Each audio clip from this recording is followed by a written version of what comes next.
Hello HSB blogनि viewers good morning and बयखौबो आंनि Hello HSB blog channel बरायनाय थाग्रोबाय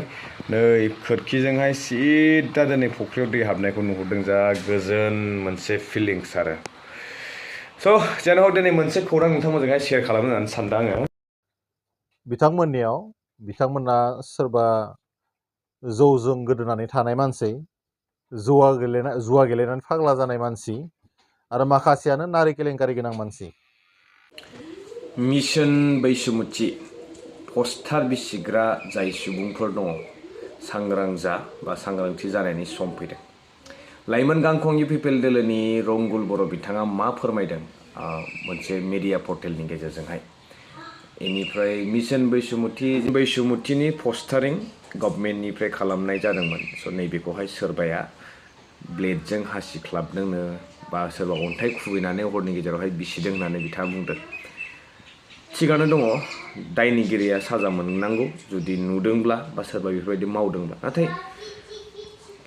BPF दोलोखौहाय मानो डाइरेक्ट टार्गेट खालामनानै बिथाङा बिदि थोंजोङै माने उइदाउट एभिडेन्स बा एभिडेन्स दंना गैया बा नंगौना नङा बिदि मावमारदों ना मावमाराखै डाइरेक्टलिथ' बेबायदि सोरखौबा दागो फोनांनाया बे जुक्ति जायाखै सासे लाइमोन गांखंनि मावथि बिथां मोनसे पार्टिनि रेसपेक्टेड सासे पार्सना बेफोरबायदि जानला मेनला खोथाखौ जुदि बुङोब्ला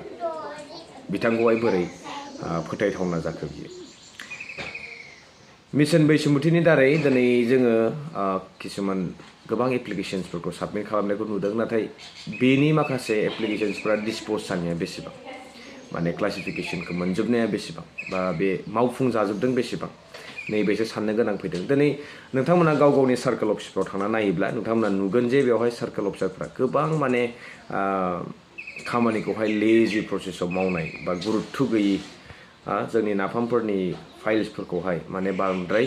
गुरुत्थ गैयि खालामनायखौ नुदों माने गोसो होथाबनानै मावि बेफोरबायदि दा बेफोरखौ दायथ' लानांगौआ जोंनि लकेल MCLA EM बिथांमोना बेखौ गोख्रोङै खबर लानांगौमोन जाहाथे थाबैनो नाफामफोरनि खामानिफोरखौ मावफुंजोबनानै होयो बिथांमोना दिनै सार्कोल अफिसार्सफोर जिमान दङ बबेबा अफिसारफोरा जोंनि जिथु फारौ जाग्राफोरनि बा गुबुननि बा बिथांमोना एसे बेलेग बिथांमोना बेलेगनि खामानिखौ थाबैनो मावो गोख्रोङैनो मावो नाथाय जोंनि फारसेथिं बिथांमोना खामानिखौ एसे बादुला टाइपआव मावनायखौ नुनो मोन्दों स' बेफोरखौ खौरां लानांगौमोन मानगोनां जोंहा दैदेनगिरि बिथांमोना जितु मिडियायावहाय पस्टार बिसिनायखौ लानानै बेफोरबायदि बाइट हरस्लायस्लाय सार्कोल अफिसफोरावहाय मा जादों दिनैनि समाव बेफोरखौ खौरां लाहैनायबा साबसिन बा थाबसिन माने प्रग्रेस जागौमोन बेफोर खामानिया जियानो हक जायफोरा पस्टार बिसिदों नोंथांमोना बिसिनाङा नङाबा नै जाय नोंथांमोननि साफा सानैनि बेफोरबायदि कर्मनि थाखाय सोरबा मोनसे दोलोआसो दाय मोनहैबाय थायो स' नै बेफोरबायदि जानाङा एन्ड बोथोरबो सोलायबोनायजों लोगोसे दाथ' नै बारफोरजोंहाय जिख्लाबनायबो नुनो मोनसिगोन दा बेखौबो सोरखौबासो दाय फान्दायलायगोन दाय साजायलायगोन बेनिखायनो बोथोरखौबो दा जोङो बादा होनांसिगोन होबथानांसिगोन नङाबा पस्टारफोरा जिखावलांबा खिन्थु सोरनिबासो दाय जाहैनो हानाय बिदि स' बेनो सारमोन गेदेमामोन सोरबाफोर भिडिअखौ नुबाय बायदोंबा प्लिज काइन्डलि लकेल MCLA EM बिथांमोन सार्कोल अफिसारफोरखौहाय बा सार्कोल अफिसाव थांनानै खौरां लाहैनाया दिनैनि समाव जोबोद गोनांथि जानानै फैदों माने गोबां बेबायदिनो खामानिफोराहाय गारसोनानै दोनजानाय हालोदाव दङ बा गुरुत्थ लायालासे माने स्ल' प्रसेसआव खामानि आवगायि बेफोरबायदि कन्डिशन जानानै दङ रिक्लासिफिकेशन खालामनायनि खेत्रआवनो होन बा लेन्ड मिउटेसन खालामनायनि खेत्रआवनो होन स' बिदिनो लेन्ड मिउटेसन खालामनाय मिउटेसन अफ इनहेरिटेन्स बा डिड लिगेलि अनारशिप सोलायनाय बा न'खरावहाय बिफानिफ्राय फिसालानाव ट्रान्सफार खालामनाय बेफोरबायदि लिगेलि माने जिखुनु माने मिउटेसन खालामनाय जिथु प्रसेस दङ बा रिक्लासिफिकेशन खालामनाय बा पार्टिशन खालामनायनि समावहाय माने गोबां माने फिजिकेलि जेब्ला नोंथांमोना अफिसआव भिजिट खालामनो थाङो सार्कोल अफिसफोरावहाय माने गुरुत्तहीन माने दायथ' लायि बायदि नुयो आरो मालाबा अफिसारफोर थाया मालाबा वार्कार्सफोर थाया एमप्लयिसफोरा थाया बहा थांदों होनना सोङोब्ला मिटिङाव थांदोंनो मानि मिटिङाय सोरबा EM फैदोंनो सोरबा माबा DC फैदोंनो ADC फैदोंनो सोरखौबा बहाबा थिनहरबायनो बेफोरबायदि माने गोबां दिनैनि समावहाय नोङो सार्कोल अफिसफ्राव थांना नायोब्ला माने अफिसियेल खामानि खम खिन्थु मिथिं खारथिंनाय माबा गोदान सिस्टेम बानायनो नागिरदों बायदिसिना होननानै उमुगा लेंहरदों थुमुगा लेंहरदों होननायल' खोनायो दिनै फैदो गाबोन फैदो समबारै जासिगोन बा नैबे हाप्तायाव जाला नैबे नेक्स्टआव जासिगोन बेफोरबायदि मेरला माने दिनैनि समाव नोंथांमोना गाव गावनो मोनथिगोन जायफोरा फिजिकेलि अफिसफोरावहाय भिजिट खालामनो थांदों स' बेफोरखौसो दिनैनि समाव गभर्नमेन्टआ नोजोर होनांगौमोन जे लकेल MCLA EMफोरखौहाय दायित्व होनानै बेफोर खामानिखौ गोख्रोङै मावदोंना मावाखै बेखौ खौरां लाहैनाया सोरनि खामानि दिनैनि समाव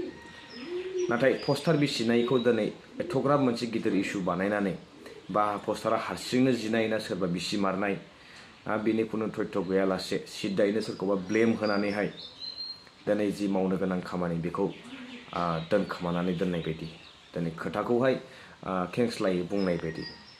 दिनै गावनि मावनो गोनां खामानिखौ मावालासे माने बेलेग फारसेथिं डाइभार्ट खालामनो लांनाय बायदि दिनैनि मोनसे सिटुवेसन बे नुजाथिदों जियानो हक रायजो राजा नोंथांमोन जायफोरा पस्टार बिसिनायखौ नुदों बा बेबायदि बिसिदों बे थारैनो माने मोजां नङा जायनिबाबो पस्टारखौ बिसिनाङा आरो जिहेतु बोथोराबो सोलायखाबाय आं जितु बुंदों हयथ' दानि समावहाय बारजोंबो जिख्लाबनो हानाय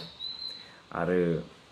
जितु मिशन बैसुमुथि बे थारैनो मोजाङै मावफुंजानांगौ आरो जिमान एप्लिकेसन साबमिट जादों बेनि माने 50%सोल' माने दा बर्थमान डिसप'ज जानानै दङ बा खामानिया आवगायदों स' बाखिया मला जागोन जितु 31 मे नैबे 2024 लास्ट डेट साबमिशननि आरो फिजिकेलि जे भिजिट खालामनो थाङो अफिसफोरावहाय नैबेफोरबायदि जेंनाया नुजाथिबाय थायो स' बेनिखायनो बेखौ नोजोर होनांगौआ सोरनि थ' रायजो नोंथांमोन लोगो मोनबावसिगोन नेक्स्ट भिडिअ टिल देन नोंथांमोना नैबे भिडिअनि फारसे बा बिथाङा रंगुल बर' बिथां जितु लाइमोन गांखंनि UPPL दोलोनि स्पक्सपार्सन बिथाङा मा फोरमायदों आरो बिथांनि बुंनायनि फारसे नोंथांमोना मा बुंनो सानो स' प्लिज कमेन्ट्स खालामनानै फोरमायहरनो हागोन स' बिदिबा लोगो मोनसिगोन नेक्स्ट भिडिअ टिल देन स्टे टिउन बाय बिथांमोना सोरबा जौजों गोदोनानै थानाय मानसि जुवा गेलेनानै फाग्ला जानाय मानसि आरो माखासेयानो नारि केलेंकारि गोनां मानसि जाय बिथांमोना असान्तिखौ मोजां मोनो मानसि बुथारनायखौ मोजां मोनो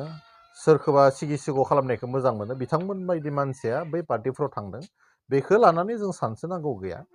सोरबा स्टुडेन्टआ आमुक पार्टियाव जइन जादोंनो होनना बुंबानो जोङो बेखौ माबा मोनसे मेजर इस्यु हिसाबै लानाया खोब माने गोथौयै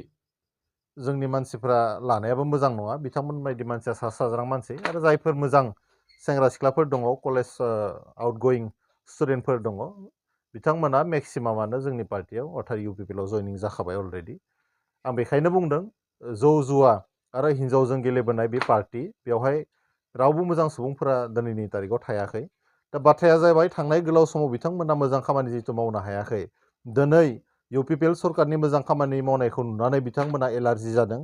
बेराफारसेथिं नोंथांमोना नायनो हागोन जोंनि माखासे पस्टारिंफोरखौ बिथांमोना जोंनि माखासे एडभार्टाइजमेन्टफोरखौ बिथांमोना इलिगेलि बिसिदों बेयो आयेननि नोजोरजोंबो बेरेखा खामानि मावनाय जादों बेनिखायनो जायफोरा बिथांमोननि बे माने थुनज्लायनायाव बेफोरबायदि गाज्रि खामानि मावदों जों बिथांमोनखौ सांग्रां खालामनानै होदों फैबाय थानाय समाव जाहाथे बिथांमोना बेबायदि खामानिखौ मावा गावसोरा मोजां खामानि मावनो हायाखै नाथाय दिनै UPPLआ मोजां खामानि मावनायखौ नुनानै बिथांमोना जुदि सानफ्रोमबो बिदि खालामबाय थायोब्ला अराय समनि थाखाय बिथांमोनखौ रायजो राजाफ्रा बिदाय होनो थाखाय थियारि जानानै दङ बाथ्राया जाबाय क्लियार काट बाथ्राया बेनो दिनै